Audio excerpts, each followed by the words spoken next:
পশ্চিমবঙ্গে মূলত সরকার পরিবর্তন হয়ে যাচ্ছে। আর এই যে পরিবর্তন, সেটা কিন্তু বাংলাদেশের মতো প্রতিবেশী দেশের জন্য অত্যন্ত গুরুত্বপূর্ণ।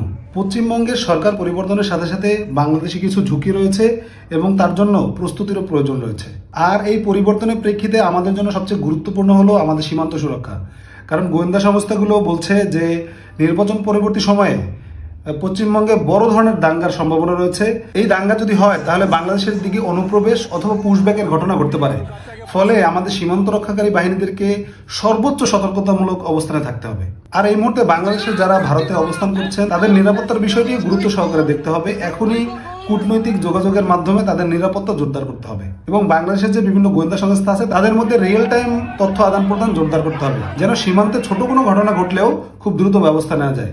এর সাথে সাথে সীমান্ত পার্শ্ববর্তী যে জেলাগুলো আছে সেখানকার জেলা প্রশাসন এবং আইন শৃঙ্খলা রক্ষাকারী বাহিনীকেও প্রস্তুত রাখতে হবে, যেন যে কোনো মুহূর্তে তারা দ্রুত রেসপন্স করতে পারে। কারণ প্রতিবেশীর পরিবর্তন মানেই হচ্ছে আমাদের জন্য নতুন বাস্তবতা। ফলে এখনই সময় সতর্ক হওয়ার, পরিকল্পনা নেওয়ার এবং ভবিষ্যৎ কর্মপরিকল্পনা ঠিক করার।